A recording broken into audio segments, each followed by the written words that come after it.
Hey, Doug. I'm just testing.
Testing. 1, 2, 3. Marvin, let me know.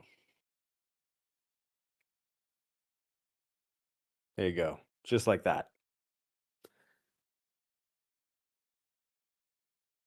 It's great to have friends in the audience. This is how it always starts. It always starts with a yes, and then Doug gives a thumbs up, and then it says Craig starting. That's how all of these begin in the comment section. Like you can go back in time and know when another novelty search, in this case TJFT, starts because there's that order of comments.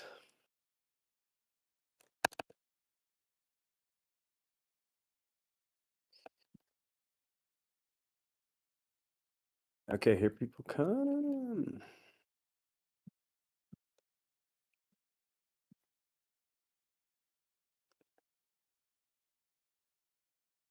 TGIFT. TGIFT. Let's go.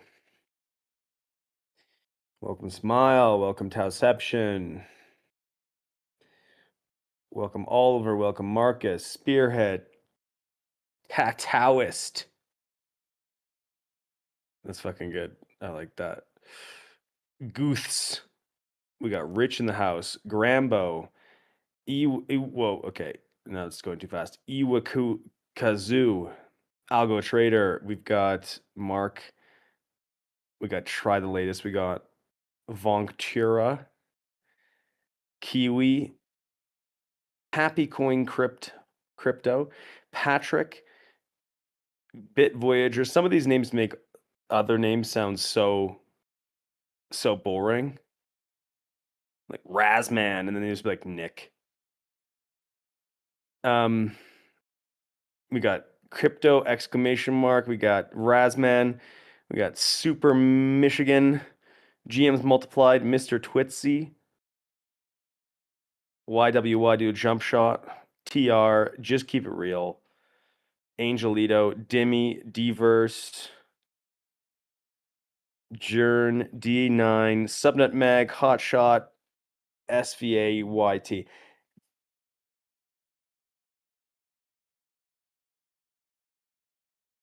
Do you want me to unmute the music? No, Nick, that's Match. Are you serious?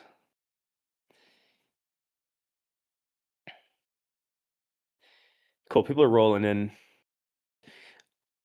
I used to just call out the names when we were doing TGFT before. It's just really interesting to see who's here, go through, one by one, who's interested in coming to these. everyone else can unmute for themselves. Like, yeah, do that if you want to listen to elevator music. I don't know why the fuck you'd want to do that, but I don't trust a person who likes to listen to a novelty search elevator music. I don't trust that person. All right. Well, okay. I think I'll settle in at 114 and say that's a good way to start the show. Um, TJFT, a bit of a history lesson. We used to do these every 2 weeks in BitTensor. We'd get on a call. Usually it was me and Alla. I'd like to get Alla back, but he's a busy man. Maybe we will in the future. And we used to do this call every 2 weeks. We could try to get it every 2 weeks. But usually it was just, hey, this is what's happening. I would prepare some slides if it required some slides to talk about, or we would just chill, and also people would come up on stage. In that time, we were trying to use the open channel, so people would speak into the channel. Yeah, it's thank God it's Thursday, Friday. Thank God it's Friday, Thursday, pardon me. And then we switched into novelty search, and the reason we did in mid 2023 was because we opened up subnet slots for the first time, and there was all of a sudden there was a lot of innovation happening in the eco, and I wanted to draw attention to teams and what they were building rather than what we were building in-house at OTF. And so we stopped. TGIFT died. We moved out of the like horizontal channel and went into the stage channel where people did presentations for what they were building. But over the last year, I've seen this like this growth of all of these other podcasts, from Keith's podcast to Revenue Search, JJ's podcast, there's a Mark's podcast, where teams are going to highlight themselves, and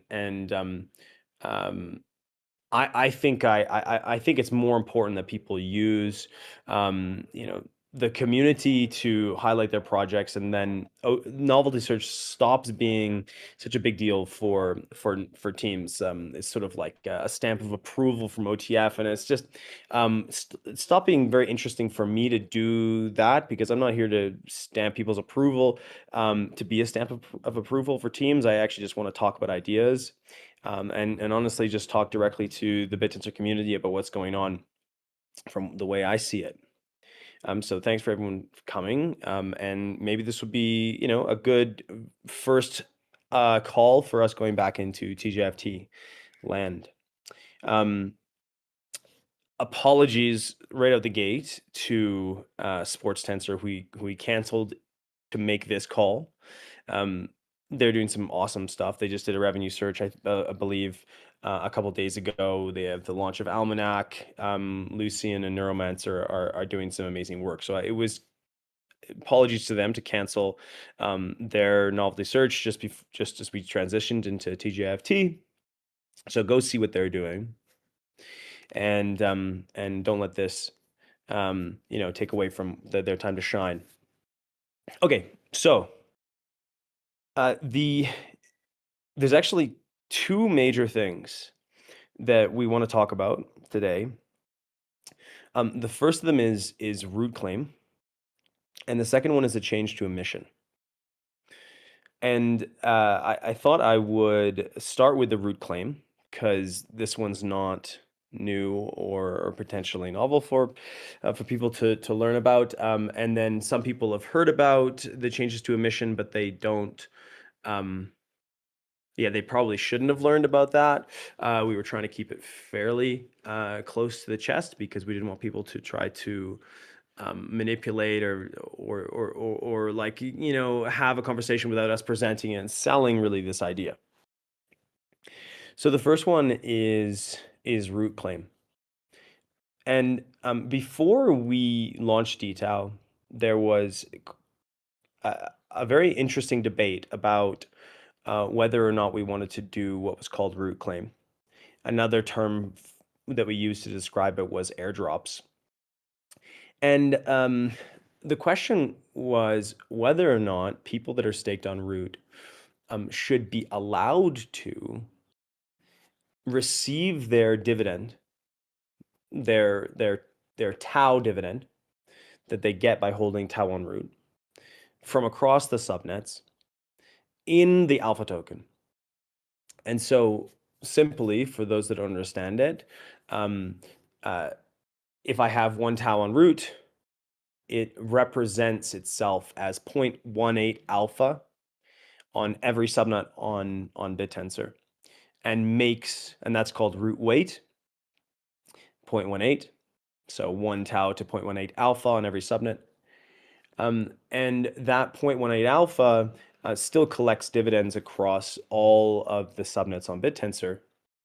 And it collects those dividends at the rate at which dividends are being produced normally within that subnet. So, if 41% of the emission of alpha is going to dividend yield, I'm going to take a portion of that, equivalent to the amount of alpha that I have via my tau, relative to the amount of alpha that's totally in the pool.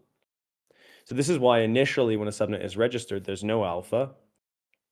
And all of the tau on root gets all of the dividends because there's no alpha to distribute the rest. And there was a number of reasons that we did this. One of the more important reasons we did this is to slowly transition from the pre-root world to the alpha world. And if we had not had tau have weight within inside of all the mechanisms, the dividend yield on those initial alpha tokens, given the 41% cut of the inflation, would have been something like 20,000%. And we knew that it would create a massive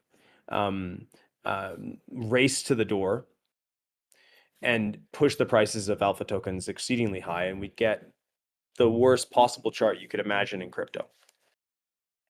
That was one of the reasons.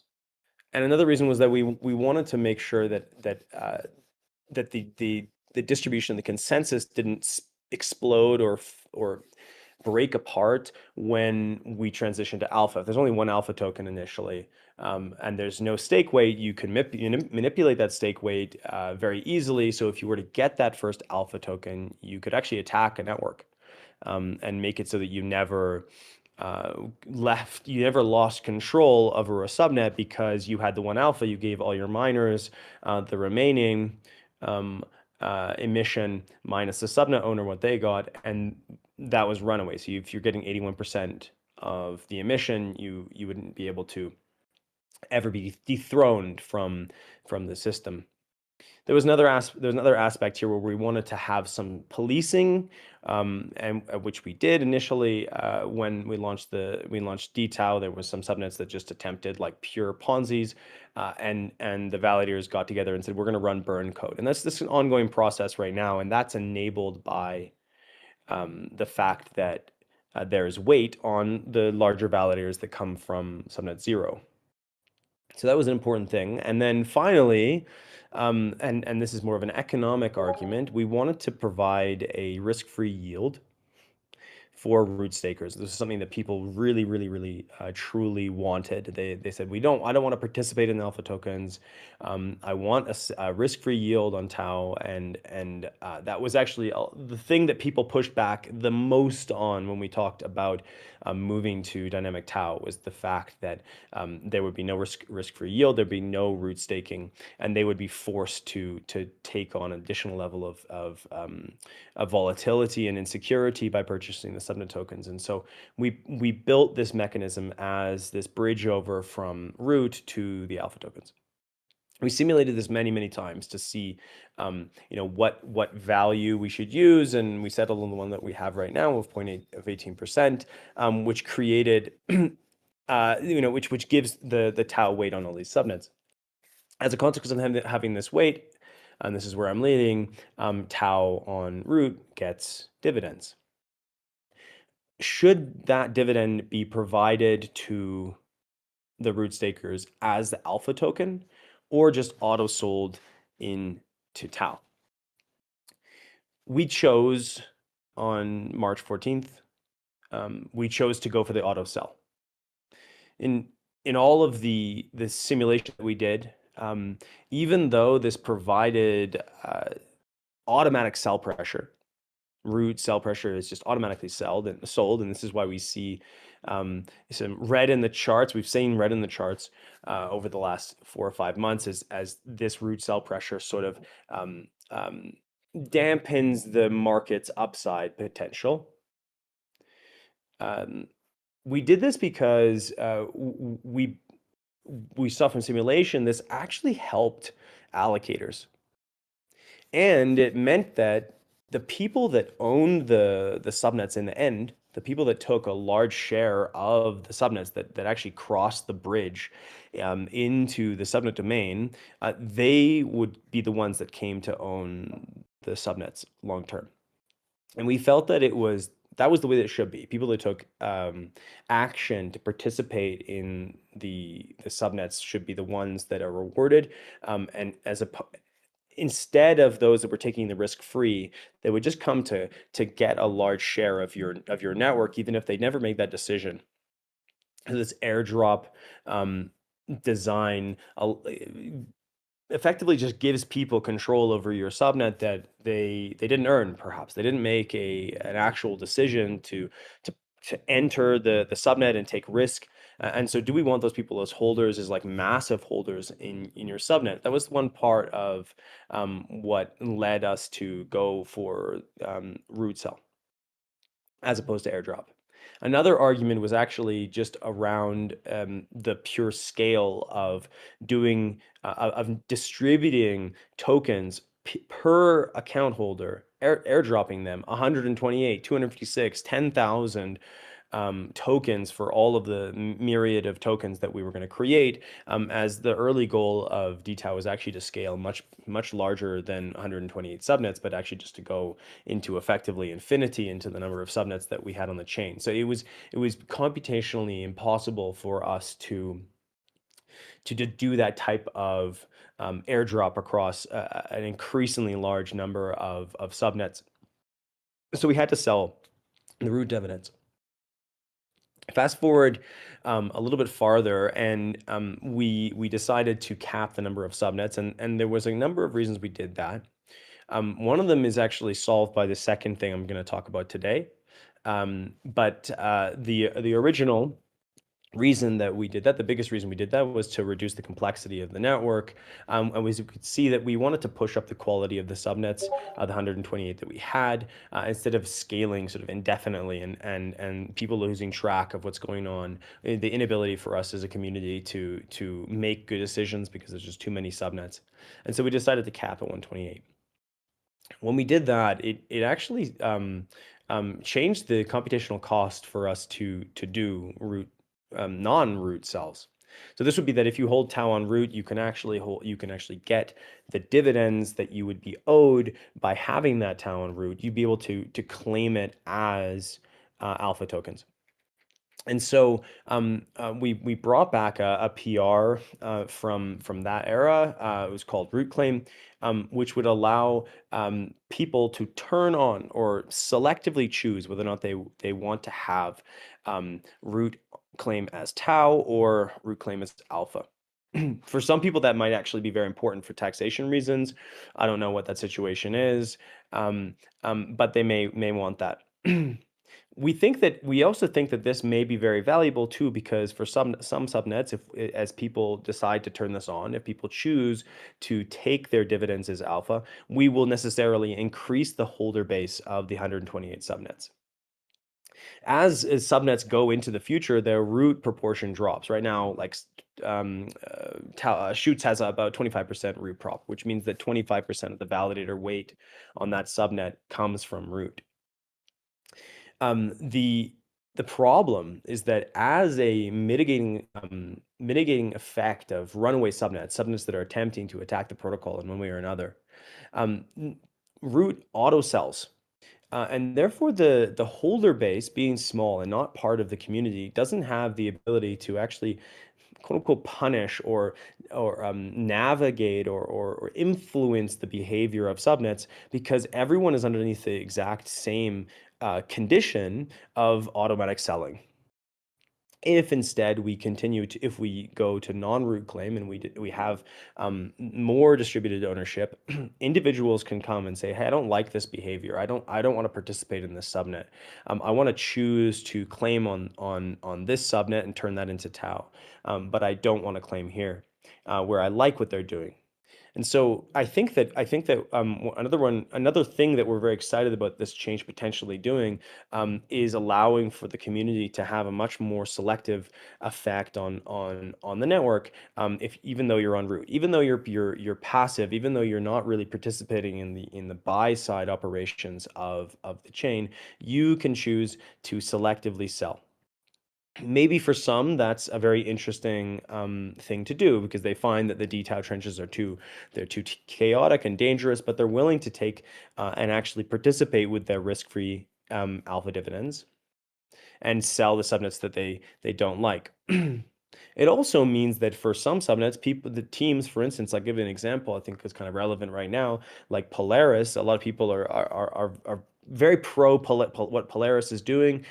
They wish they could help them out, but they don't know how. And if advocates of Polaris go out and get people to claim and not sell their auto sell pressure from Polaris, that would be one way to help Polaris inside of the ecosystem that we're building here without having to purchase, which some people may be a little bit afraid to do. DTAU is scary for investors given the fact that it's a volatility squared.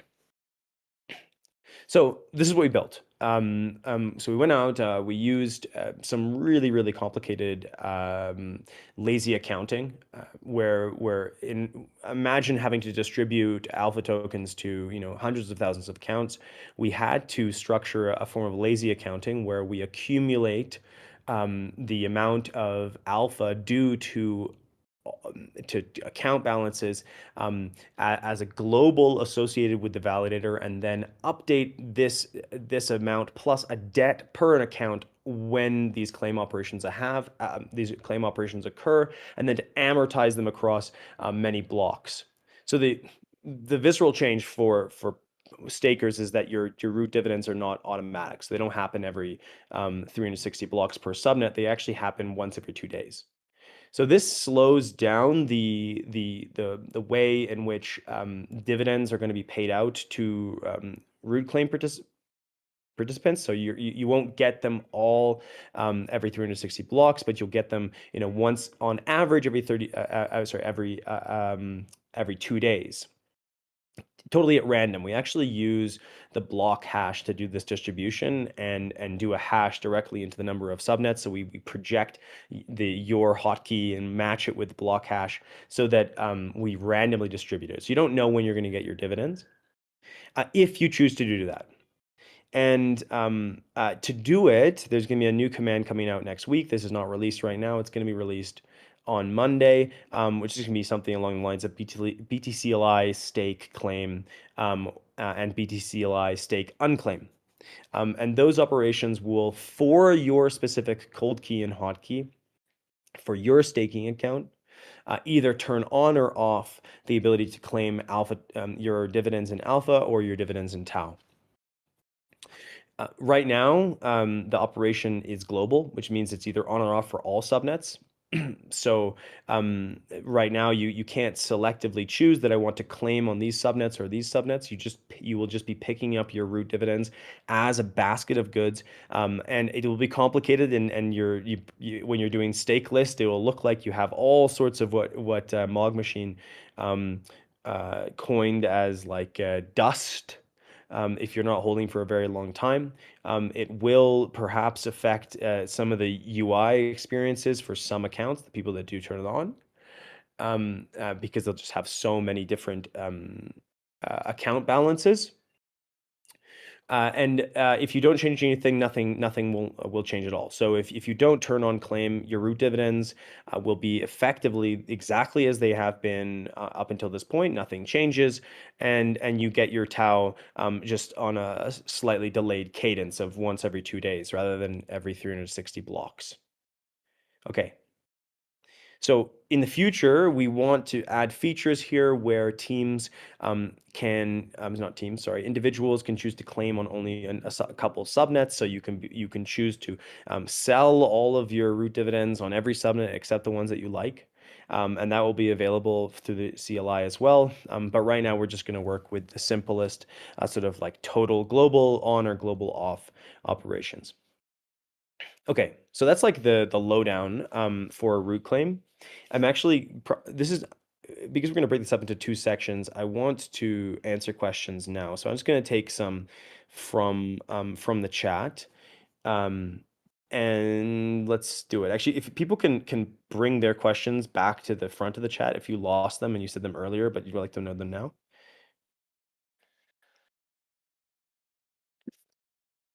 Moose says bookkeeping of root claim is impossible to do. You don't know how much money you're getting from root claim, and apparently no one from the dev team cares to do stuff the right way from the start. It apparently might get done after the release, but doing it that way will result in corrupted historical state between release of root claim and release of the bookkeeping fix. Any chance?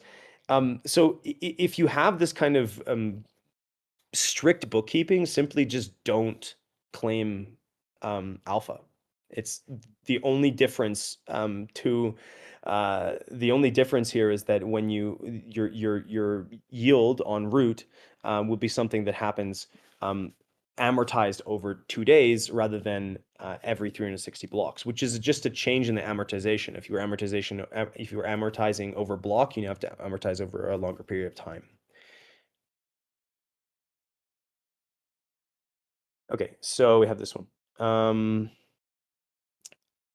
What happens with burn practice not equal for owners, validators, and miners? It's always miners who is burned. What's happening with burn? Okay, is this related? No, it's not related.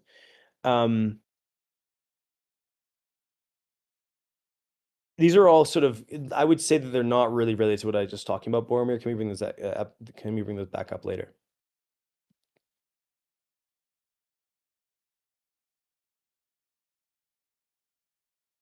Any more questions here? Okay.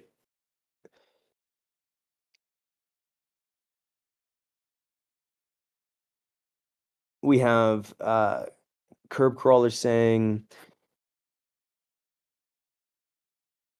yes, you're going to get dust on 128 subs currently, which doesn't become dust if you leave it on for a significant period of time. So like I intend to turn on my accounts and basically not do anything.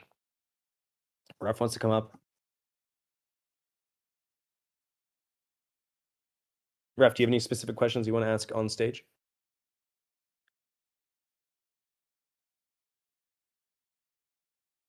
Or not? You just want to be here.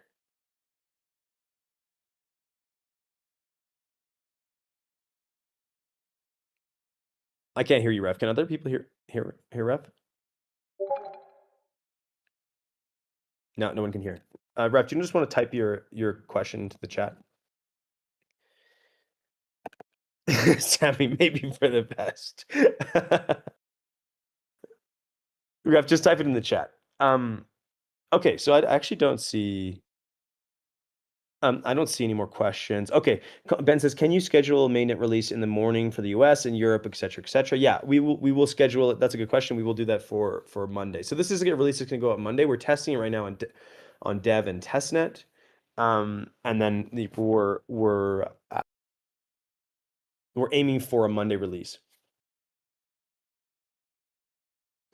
There is a minimum that you can claim. Okay, so this is actually the core mechanism is just that you turn on or off and then you walk away. You don't have anything to do.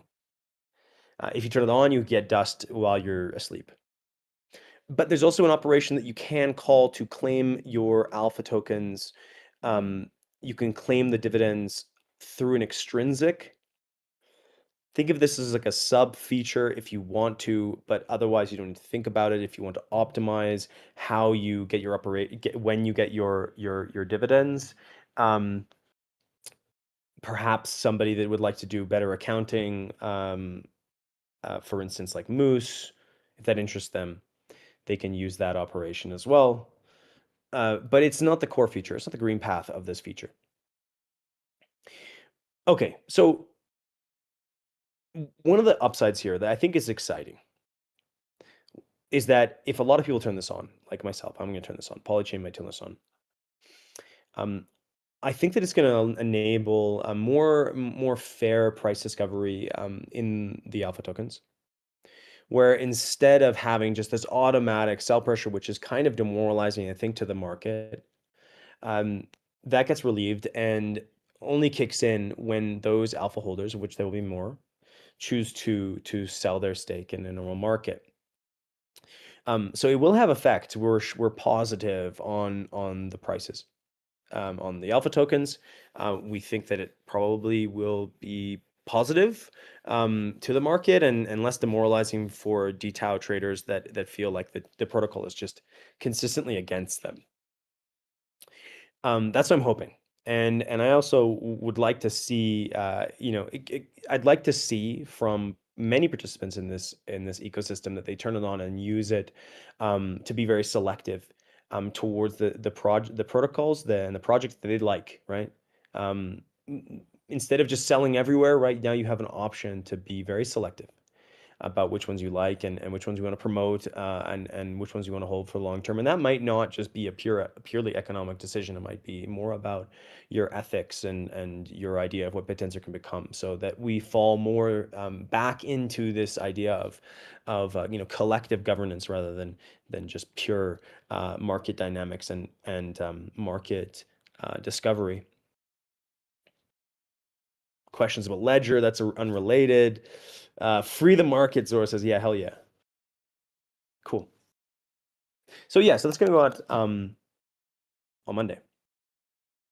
Okay, let's switch into something else. So this is more mathy, and this is actually probably the most political change. We can kind of agree that root prop that people should have more choice, and hopefully people are happy with this feature. There is another aspect, and this is actually something that we've been looking at for a while since the release of DTAO is how can we change the emission structure to better align the development of BitTensor to help the project grow and continue doing well in the market. So where can I start on this? The current design is that every subnet on BitTensor is measured based on its current price and then rank ordered and normalized based on the sum of the prices. And that becomes the amount of token by token emission that subnet gets.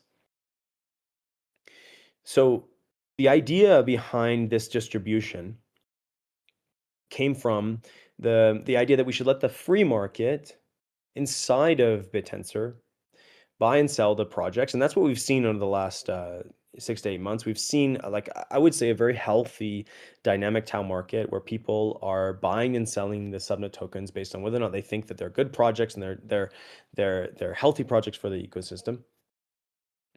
And that we're going to let that price discovery be the signal or the heuristic for where we want to inject TAO emission. But back when we wrote the original paper and when we made this update, we also knew that at some time in the future we may want to choose the nature of this emission calculation. And so that's why we made it a feature of dynamic TAO that we do injection into the pools in a completely neutral manner. And that means that if we're going to add emission to subnet 4, for example, we actually pair that TAO injection with an equal and balanced amount of alpha, so that the Uniswap does not change. The Uniswap pool does not change its price. It does not change the price of yes, Targon mentioned, Rob, always. This is a subtle novelty search for Targon. Psych. I'm not canceling novelty search. It's actually just Targon's novelty search. Rob, get up on the stage now. Let's go. Just kidding. So we mint the equivalent amount of alpha so that we don't actually change the price. But the thing that does change is the amount of liquidity. We change the liquidity of the pool, and so we're actually the chain is effectively buying the subnet at that price, We're adding liquidity. We're not calling the bluff of the price at that moment in time, and we're saying, hey, this is where liquidity should be fairly added to that subnet, and this liquidity is very valuable. Like teams that don't have it want it, and it is incentive enough for people to really want to climb the ladder so they can get more Tau liquidity in their pool. It's been a positive incentive, and also I think DTAO has worked very well. But there is actually a problem. We can admit that the design has failed in a fairly large way, and I'd like to explain why that is. Um, so price is a very good market signal, but it's not actually the signal that we want to be following. The thing that we would like to be following with DTAO, or where we would like to put Tau, what we would like to incentivize inside BitTensor is the ability for subnet pools to sequester Tau, as in to reduce the supply of Tau by taking that Tau and locking it into the pools. From this perspective, subnets they're trying to solve that problem too. They're trying to make it so people don't want to sell alpha. They want to hold alpha because it has value, because the token has a real long-term value. It represents a digital commodity that people want to hold. We want the same thing for Tau. We want to inject Tau into the places where it doesn't get released. It doesn't get sold. It's not being pulled out of the chain and being sold on the market, but it's actually doing the opposite. It's being sequestered. Price is a heuristic for whether or not Tau is being sequestered, because if you, as a protocol, as a subnet on BitTensor, if you're able to pull the Tau in and not have it leave your pool and continue to stay in, your price does go up. So it is a good heuristic, and it is opposite. If your price is going down, it tends to mean that you're losing Tau from your pool. Those things are very related. Actually, they're mathematically related, but they're not the same thing. The actual value that we want to be measuring in dynamic Tau, or like a better approximation of this, is how much Tau you're sequestering. Whether or not you're pulling more Tau into your pool than Tau is leaving. So we call this flow, Tau flow, or like net Tau injection, net Tau flow, the amount of Tau that you're losing or gaining, however you want to see it.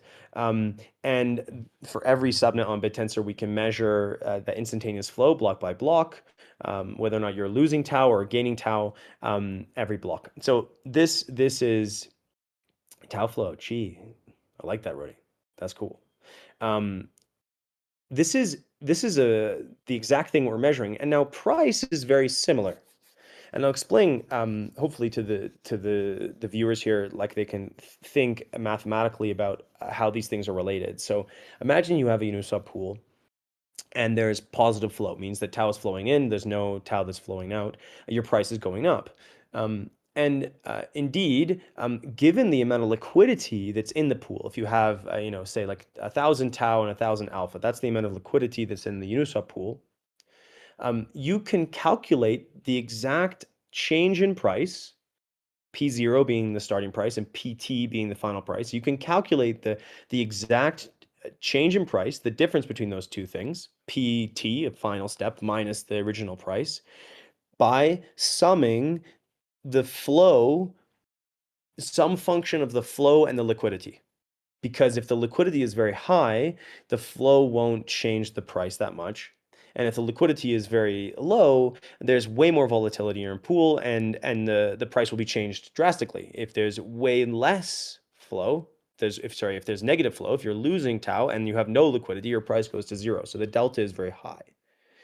So you can think of the price as actually a function of the flow. It's specifically, it's an integral of the flow. It's a sum of the flow over time, which and also some function of the liquidity in your pool. What we want to do is just measure the flow. We don't want which it's some function of the liquidity part, which I'll explain in a second. We just want to measure the flow because that's exactly the thing that is telling us whether or not the subnet is sequestering. Hopefully that made sense to people on the call. We can. I'm going to release a paper, thanks to Max. Max will come up and explain a little bit this more mathematically at the end. But hopefully, what people are getting out is that basically, the change in price is a heuristic. It's a lossy heuristic because it depends on liquidity, and we can prove that mathematically. But this is not great because it means that subnets that have a lot of liquidity but are gaining in tau flow, their price is not moving up fast enough. And vice versa, if they have a lot of liquidity and they're losing tau, which means the price is dropping, but and a lot of tau is being pulled out of their pool, we're still injecting emission because the price is not dropping fast enough, which is what we've seen in the simulations that we've run. We've seen that liquidity is both negative for teams that have liquidity but are going up, and also negative for tau, when you have projects that are losing tau, the price is going down, and it's because they have way too much liquidity. So this is detrimental to all sorts of different teams across the ecosystem where, you're a project that's doing a very good job, but you don't have as much emission as a team that's just built up a lot of initial liquidity, and even though they're just converging to zero. For instance, answering to Boromir's question, dead subnets that are still making emission, right? They have a bunch of liquidity. They came here initially. They got enough. They got a whole boatload of initial emission. There's still so they have a bunch of liquidity in their pools, but there's just outflow, which means there's just tau leaving their pool. They're not doing anything. They're not marketing, and we're still giving them emission. And in fact, the problem is that when you try to go to 2,000 subnets and you use the price and not the tau flow, you have to measure the volume of all of the prices. You need to look at the volume of the long tail. So that was one of the reasons we needed to cut the subnets, is because the sum of the prices of the subnets is the denominator in determining the emission, when in fact we want the derivative of the price, which is this tau flow directly. So this was not my idea. This idea was presented to me by Igor from Tau 5, who's a genius and one of those people that's quite silent in the ecosystem, but comes in as a hero at certain moments. He figured this out and brought this idea to us, and we believe it's a fantastic innovation and change to the way in which we do emission that's going to make it much more volatile in emission, and not volatile in the good sense, in that if you can do a good job of increasing your flow, if you can bring more attention to your project, if you can actually solve the problem which is beneficial to tau, you're going to get emission, and you will get emission fast.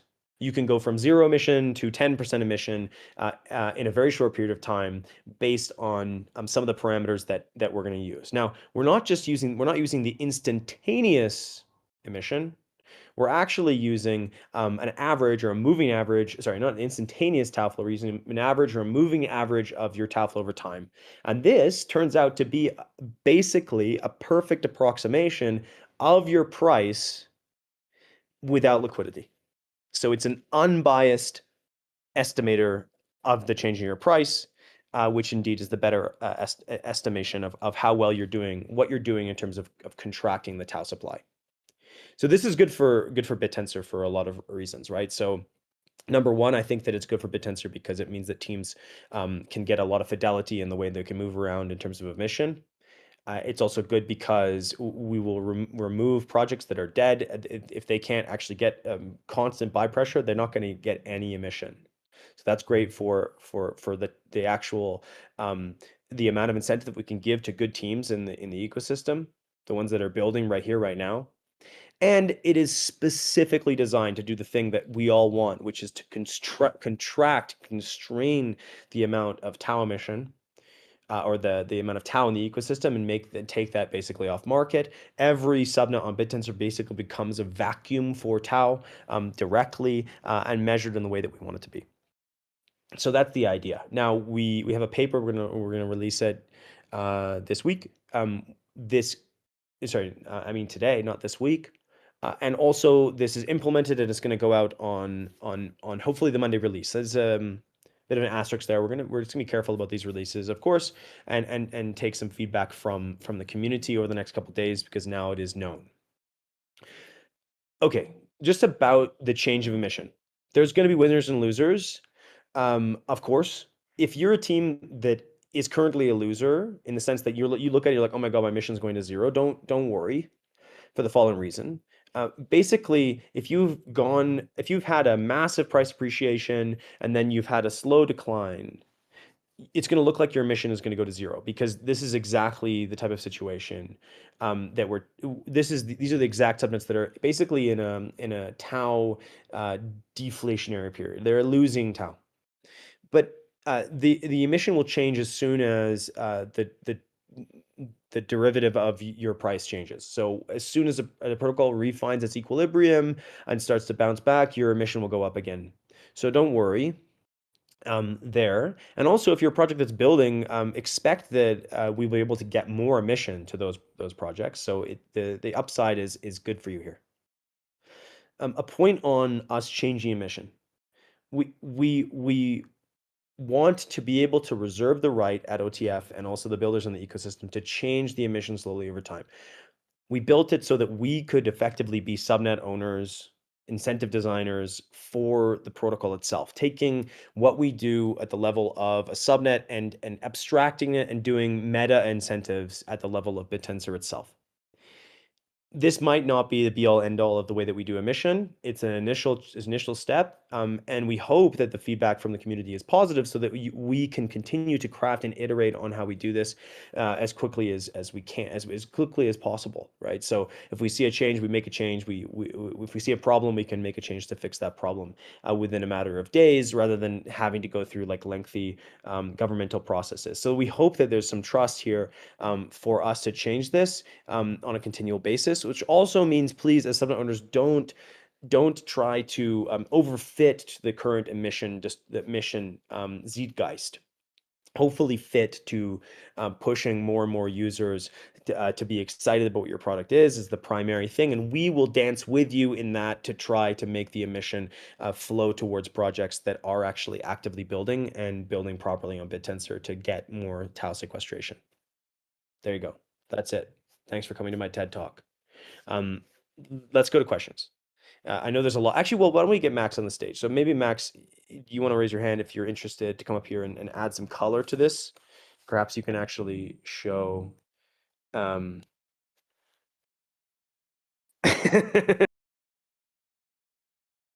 yo. Hey, Max. Want me to send the paper in the chat? Yeah, please do. Yeah, so this can give people some reference material to look at. Yeah, exactly. And also, if you have the PR, do you have a link to that PR? I can find it real quick. Maybe. There you go. That's we'll bring that in. And Faster than I will. Can take a look. One of the benefits, by the way, and this is unrelated to the tau flow change, is actually the root claim, which, if you know the Coinbase code inside of the chain, you will be very happy to know this is an amazing reduction of complexity. It makes BitTensor's core code base so much cleaner. And because we don't have to do like fancy root dividend, auto sell, lazy accounting. So yeah, if you're into that, take a look. But yeah, Max, do you have any color to add here? Yeah, so I saw a couple people in the chat mentioning new subnets, and in particular, Mathieu mentioning root selling or liquidity affecting how much net tau inflow that you can sustain. So the first thing I'll add is that your tau flow, at least in first iteration, is exclusive of your root selling. So you will not have to overcome all the tau flow to have positive inflow necessarily. I mean, your net inclusive of root selling might be negative, but you can still get emissions if you can't overcome the root selling for that particular block. And so that'll be the first thing that I add to address people mentioning that in the chat there. And then I think it would be helpful to just sort of walk through the algorithm here. As you mentioned, basically what we're going to do is for each block measure how many buys there are and how many sells there are. And then we're going to take the exponential moving average of that with the previous block's net buys and sells. And then at this point, we're going to establish some lower limit that is going to be our cutoff. So anyone below this lower limit of emissions is not going to be, or of net flow is not going to be getting any emissions. And so likely we're going to just choose this value to be 0. So if you have a net negative outflow at that block, you will not be getting any emissions for that block. And we then essentially just normalize based on this quantity of everybody who is above this L value, this lower limit. We also have a temperature parameter in here, which allows us to make the distribution more winner takes all in some sense. And so I think what I'm excited about is more so than well, maybe not more so than the philosophical, but alongside the philosophical, we just have a lot more fine-grained control of how we distribute emissions that we didn't have before. Previously, if we wanted to have some cutoff, like it would be incredibly unnatural to say, we won't give emissions to anybody with a price, less than 0.0001 tau. Like that would be arbitrary. But it feels fairly natural to say we won't give anybody emissions who has an inflow less than 0. If you're hemorrhaging tau, you get nothing. Like, that's extremely natural. And there's, you could try to come up with something in the price model, but it doesn't fit directly in a nice way, in my opinion. And we also have this ability to make it more winner takes all, which I quite like. And these will both be done with hyperparameters. And yeah, so I think it's a fairly simple algorithm as well, which I think is exciting. The price-based model was getting quite complicated, especially with injections. Is this like X tau because it's chi tau? Tau flow, chi, X tau. Feel right. Anyways, let's go to questions here, Max. Like you can help me answer some of them. Absolutely. Compared to D-tau, how big is this change? Definitely not as big as D-tau. That was pretty big. This is an important one because I think that we're entering a different era where we're beginning to optimize the aspects of D-tau to make it much more performant. Like we basically wanted to wait before D-tau was in equilibrium. We're pretty confident that dynamic tau has reached that equilibrium. It had its initial explosion, a bit of a blow off top, then down, came and hit, cut right at 1. We saw that mechanism work, right? Where the chain defended some of the prices at 1, and now we've slightly bounced off, and we might level out around here, which is where we actually wanted to go. Quite incredibly, actually, that we've managed to fall into that pocket, driving a hyperdimensional ship through economic galaxy. So we're there now, and we have a good sense of where the mechanism is leaky, where it's unperformant, where it could be optimized, and how we can basically turn this subnet of subnets from one that does pretty good to like an exponential hinge change in efficiency. So we're getting very, very, very clear and specific about the mathematical fundamentals of what D-tau should be and how we should think about optimizing this system. Here are some consequences that I think are really cool. Number 1, we don't use the area of the prices. We don't use the integral of the prices, the volume of the long tail, as the denominator, and which is a big problem when we wanted to scale into many more subnets, right? If we add a new subnet, it has a price of $1. That affects somebody way up there that's performing really well at the top of the network, because now there's just another subnet with a price of 1 that takes away from your emission, even though they're doing nothing. Right. So as we scale into the thousands and thousands of subnets, we could not continue to use the initial D-tau mechanism. So this opens us up to scalability. It also directly attacks the problem that we want the subnets to solve on behalf of BitTensor, which is sequestering tau. Is this the last iteration? No. Definitely not. Is this the be-all, end-all of d-tau mechanisms? No.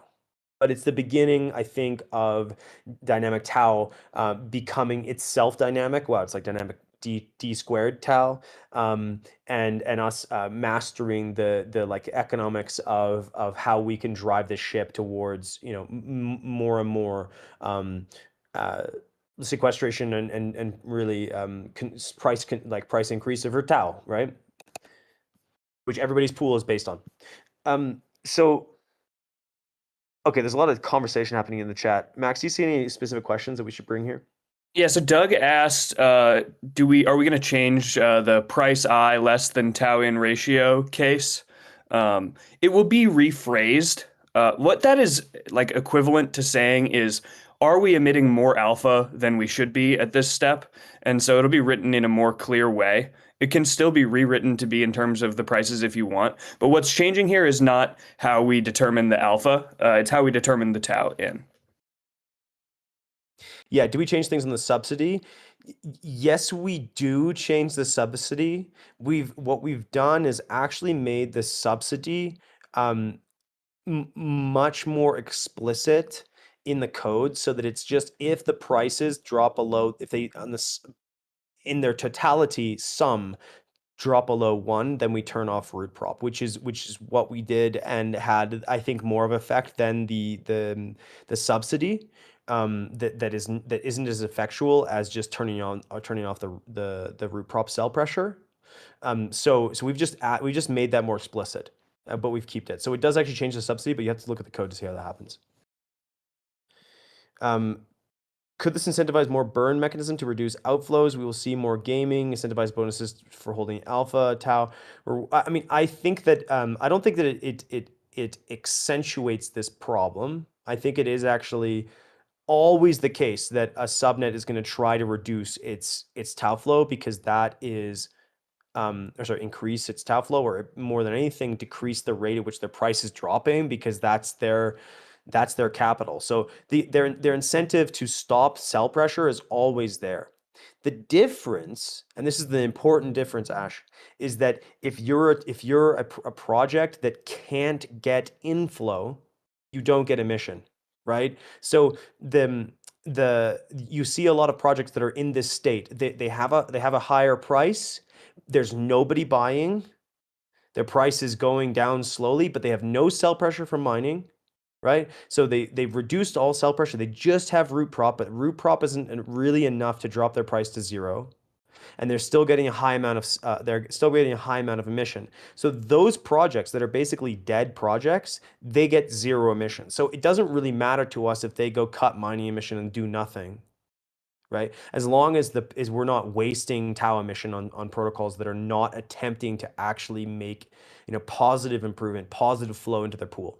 But it will always be an economics game for people to try to reduce the alpha cell pressure, and that's a lot of teams, what we've seen, have begun to change their meta to like go towards more of like a rigid style model with the cell pressure is less as a consequence, and that's been a positive change in the ecosystem, where people have tried to solve that problem of like not just burning everything, but just making a cell pressure reduced subnet. So this will force teams actually to think. I'm hoping, we don't know yet. We always can just kind of assume, like they're just assumptions about how the incentives will work. But I think that what's going to happen is that for subnets that are doing nothing, that are just kind of sliding down slowly into infinity, or not to infinity, down to 0, their emission will go to 0, and that's where we want them to be.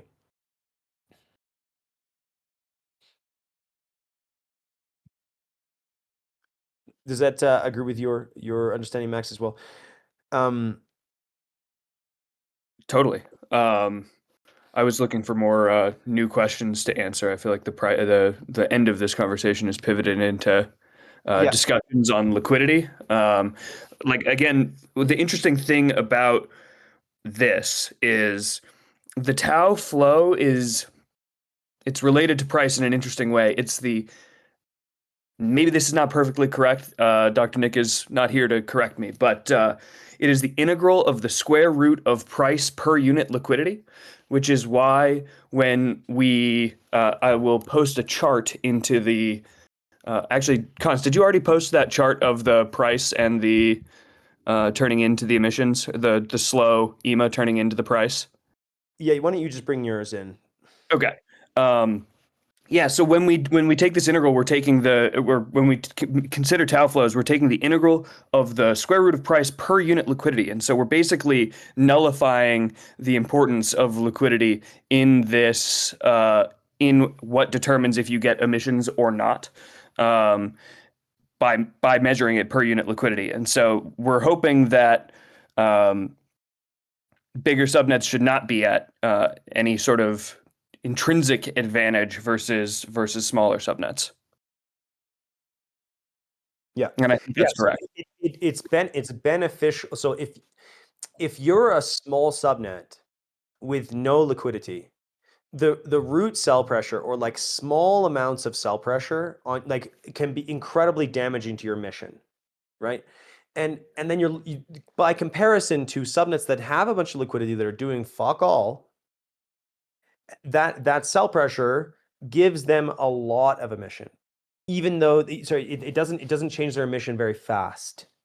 So it's always going to be beneficial to have a more liquidity if you're doing nothing and we're doing price based and you have a higher price. So if you get a high price, you have a bunch of liquidity and then your prices goes down really slowly and you just pull in that emission. So it actually, we've seen projects basically attempt to do like tau treasuries where they push the price up fairly high. They pay for all of that initial liquidity with emission, with the get artificially pumping their price, and then they just let it slide. Right? Then they just let that kind of slow burn happen with the price, and they get a whole bunch of emission in that period of time. In this design, that emission would go to zero immediately, or not immediately because we're taking an average over a period of time, but it would go down very fast. And also there was like one of the like best charts to show here that I think is most exciting to me is the one that I will post in right here. It's let me just find it. Is this. So this is an image showing the emission change as it is today at the top chart versus the emission where we use tau flow. You can see, is this correct? This is the correct thing? Yeah, that's the one Igor sent on the back testing. Yeah, exactly. This is back testing.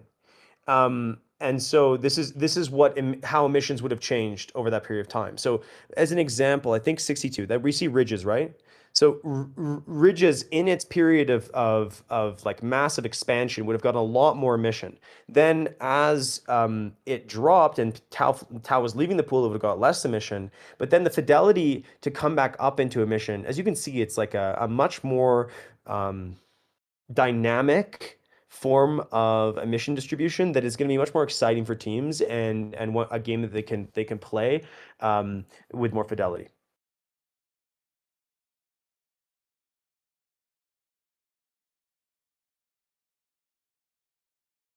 Cool. Does it more volatility in the price? Not necessarily. No, I don't think it does actually. It actually means there's on average the same amount of liquidity is being added every block, right? So the liquidity is what determines the volatility. So across all the subnets, we're just distributing that liquidity in a different way. So on average, the volatility will stay the same across all those subnets. And also, everybody's liquidity is still either not like nobody's liquidity is decreasing. So it's not like we're going to be somehow increasing volatility. It's either staying static or increasing. People are asking, how does dereg work? It's still going to be based on lowest price, as I understand. Deregistration is still going to be based on lowest price. It's not based on mission. Exactly. It's a good point. Those things actually are detethered, and I specifically asked them to be detached when that was implemented. Oh, another question about auto deregistration. Yes, that's coming through. You're going to be allowed to signal for your subnet to be the next to be deregistered. if you want to do that, if you want to commit seppuku as a subnet and do the distribution of the tau in your pool to holders, for instance, like the TensorPlex team, they've asked to do this, and yeah, we're building that in. It's just not right now. We'll talk about that maybe next TJFT. Okay. Lots of people typing. Yeah, bring down questions from the chat if one got missed.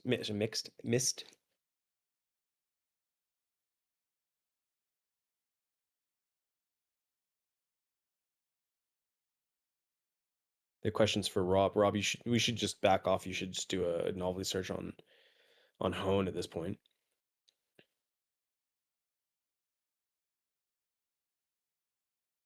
Neuron registration is an inflow. Good question. I think that it is not, because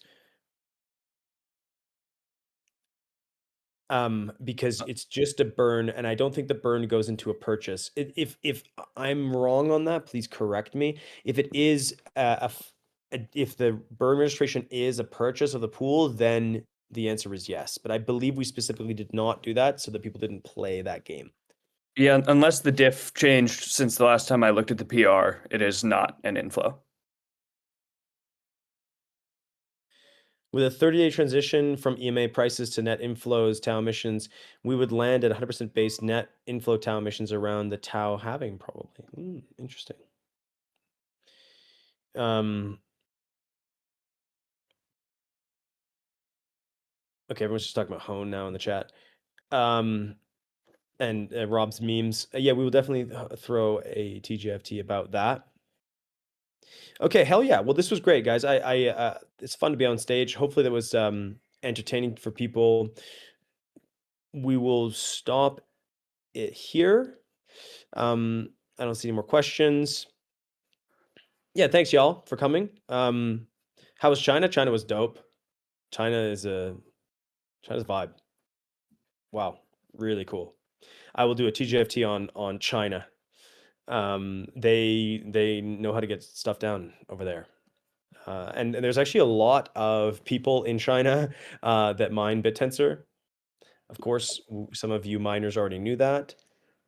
They're silent. They don't really come to these, but I was told that they listen to all of our tweets and make their own.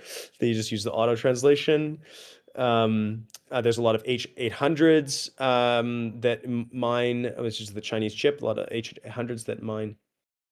Yeah, we worked with this team called HackQuest. Amazing team. I recommend that some of the projects on BitTensor go to China and meet people. It's like I don't know if I'm allowed to say this, but Nova is working with a team now in China for drug discovery, which is fucking fantastic because that's where things can get done.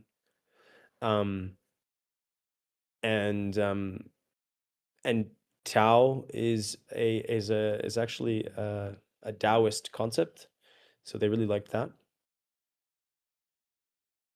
Ken, you were talking about manipulating this earlier. I'm going to make it my personal goal to make sure that you cannot manipulate this. You in particular. Okay, let's end it here, guys. Thanks for the questions. Yeah, ciao, y'all. Take care.